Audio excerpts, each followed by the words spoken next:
What's happening, guys? Eagle Aquatics back here, and in this video I will be talking about sand in the reef tank or in the saltwater tank. We'll be going over all the aspects of sand, different thicknesses of the sand bed, different types, different colors, some brands, advantages, disadvantages. Yeah, let's get into the video, guys. So most people think of sand as being one of the prettiest substrates you could have in an aquarium, which it is for sure. It has disadvantages and it has advantages. Sand is one of the single most important things you could have in any saltwater aquarium or reef. So first of all, you got to think of the thickness you want. Do you want a deep sand bed or do you want a shallow sand bed? I personally went with I'd say it's more in the middle. Deep is considered, I think, 3 to 5 inches, and shallow is like 1 to 2 inches. Mine is probably, if I had to guess, like 3 inches, 4 maybe at the most. I doubt it though. So I keep mine about 3 inches. I like having a thicker sand bed because it's a better foundation for the rocks, so they're not tipping everywhere, and it's more beneficial if you maintain it. So yeah, advantages of deepest sand bed are it looks really good if you keep it clean. It holds a lot of aerobic bacteria, which break down nitrates and stuff like that. It also holds some beneficial bacteria like live rock. It becomes live sand. And yeah, it provides a shelter for some types of fish and stuff. Like I have a dark goby in here. He burrows underneath it all. So fish like it too. So do a lot of the inverts. Disadvantage of a deeper sand bed, it can hold a lot of detritus and trap some harmful gases if not kept clean. You have to vacuum this stuff. It has to be vacuumed. You have to get all the air pockets out of it. Keep it clean. Get a cleaner crew that can maintain it and sift it around and clean it with like a gravel vacuum or stuff. I go around, clean my whole sand bed, every single water change, keep it clean, and I have had no issues at all having this thickness of the sand bed. So with shallow sand beds, a lot of people like that because it also does look good. A lot of detritus will not be as easily trapped inside of it, and can't develop air pockets. It looks really good. I don't know if it would be as good of a foundation for rocks, because having a deeper sand bed, you could bury the rocks in there so they don't move around. They probably move around in shallow. Shallow substrates also have a tendency to get blown around if you have a lot of flow in your tank, which I made mine deep for that reason, because I have a lot of flow in this tank. It doesn't really get blown around. And shallow sand beds, they look pretty good. You could also go with a bare bottom tank, which I personally haven't done. I don't think it would look that good, but a lot of people on YouTube have made them look very good. So you could also go with that. It'll keep all your nitrates and stuff down because nothing can get trapped in the sand. And I've seen them look pretty good. So there's also that option. So when you go to your LFS or wherever you go to get your sand, you have the choice between dry and live sand. I personally have always gone with the live sand because the water is already in the bag. Apparently it's taken straight from the ocean, so I don't know if that's totally true, but I've always gone with that. It already has the bacteria in it, and it's all ready to go. You could also go with dry sand. It's kind of like dry and live rock. You want dry rock, or you want live. dry sand, it's just dry like dry rock. You have to add it to your tank. It has to build up that bacteria and all the little microbes that live in it to make it live sand. It'll eventually become live sand. It's just not live when you put it in the tank. So how much should you add in your aquarium? What I did and what I find personally to work best on all my aquariums, I put 1 pound of sand or gravel in fresh water, 1 pound of sand per gallon of water. So this tank was originally 60 gallons, so I have 60 pounds of live sand in here.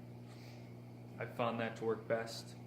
I find gets the perfect amount of sand that I want every time. I've never seen it fail on me, so it works really good.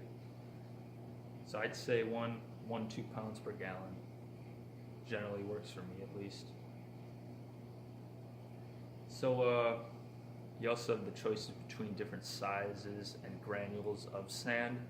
You could get super fine sand, which I have had, and you could get thicker sand, which I have now.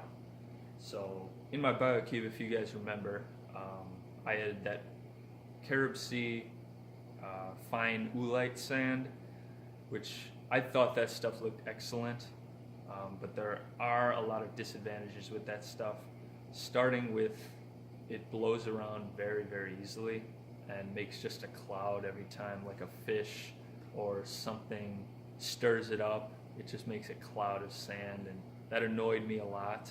That's why I didn't go with it in this tank. As you can see, my clownfish, he stirs up sand a lot. So he used to do that in my BioCube and it blew everywhere. So that's a big disadvantage with that. But advantage, it looks more natural, like the Caribbean is that super fine stuff. It looks very good if you keep it maintained in that bright white color. There's a lot of maintenance in that stuff. What do you call it? A lot of bacteria could grow over that stuff. Like, oh man, I'm blanking on the name. But I've had it grow over the sand where the sand turns brown. It's a harder sand bed to maintain. It doesn't trap air or bacteria, detritus as easily. So it's better. It is pretty good for your tank if you don't want to trap detritus with bigger granules. So yeah, it's offered as, the one I know is Carib Sea oolite sand, super fine stuff. But I didn't hate it. It looked great. It just has its disadvantages. But you could get thicker sand, like I have. This is the Carib Sea aragonite reef sand. It's a thicker granule. I find it to be much more visually appealing because it is thicker, and it does not get blown around. I have a lot of flow in this tank and it does not get blown around. The only movement it sees is from my clownfish. I don't know why he does that, but it's funny. But as you can see, when he does kick up the sand, it does not blow around. It just sinks right back down. It does trap detritus a lot easier, but if you vacuum it every week and keep it clean, then it's not going to be a problem. A big advantage for this sand, it can be vacuumed.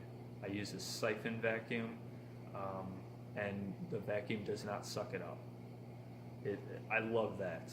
That's what I missed when I had the oolite sand. When you try to vacuum it up, it vacuums up all the sand, which is not good. But this stuff can be vacuumed, making it very easy to maintain. And yeah, I personally like this stuff better. There's also crushed coral out there. A lot of people like that look. It looks pretty good, I'll give you that. But yeah, just like thicker sand, it'll trap detritus easier, but it could also be vacuumed, which is a huge advantage. So, I mean, crushed coral looks very good. If you want to go to the more, it's more like a freshwater substrate like gravel. So a lot of people like that look. So I kind of want to try it myself. that's also another choice. And then with bare bottom, it's just nothing, no maintenance at all, which is a huge advantage if you like that kind of look. Different types of sand. I've personally always went with Carib Sea or Ocean Direct, I think it is. They make the mainstream sands. You got the oolite, the superfine stuff, it looks pretty good. The aragonite reef sand, which is probably the most popular, which is I picked up.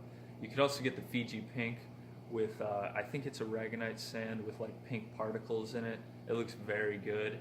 Or you can get totally black, like volcanic looking sand, which is a very cool look if you can pull it off. I've never tried it, so I don't have any experience with that, but I think it could look very cool with like neon bright orange corals or brain corals, like stuff like that. But that's also a really cool, unique look if you're all looking to add some uniqueness to your aquarium. Cleaning sand, of course you want to have a good solid cleaning crew for the sand. Sand sifting gobies are the best choice because they sift through all the sand, they get down deep, filter out all that stuff.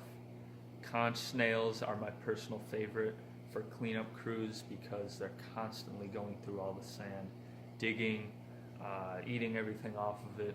I got 2 in here and they keep it totally clean. You could also get the Nacerius snails or Nasa snails. They burrow underneath it, they'll climb over it, keep it sifted. And there's also sand sifting starfish, which are excellent. I don't have one. I've kept them before. They're very good. I don't have one right now, but they sift through all the sand, bury themselves, come up from it. Just a cool creature. So keep your sand bed clean. Siphon it too if you have a thicker sand bed like this. I siphon mine every week. Keeps it very clean. If you siphon it, your aquarium's not going to build up detritus that the sand can collect. And you could also vacuum out the gases that the sand traps too. And then, yeah, that's pretty much it, guys. So if you're a beginner out there looking for sand, if you got a lot of flow in your tank, get a thicker sand. If you don't have a lot of flow and you want that Caribbean look, Caribbean vibe in your tank, then get that super fine Carib Sea oolite sand. Looks good. And if you want to go for your unique look, get the black Carib Sea sand. If you want more of a freshwater gravel, get the crushed coral. Or if you just want to go straight up bare bottom, that looks good too. Maintenance free. So yeah, guys, hope you enjoyed and found this video entertaining or informative. And leave a comment down below asking me anything about sand or anything else. Leave comments, like, subscribe, share the video. Hope you guys found it interesting. And I want to hear from you guys. What's your favorite sand? Leave it down below. And also, I want some ideas from you guys. What do you guys want to see in my videos? You want more care guides? If so, what on? Do you want to see more coral care guides, fish care guides? Do you want to see more how-to videos? Do you want to see more what type of stuff to get, like this sand that I did? What do you guys want to see? So leave a comment down below, and I'll see you next time, guys.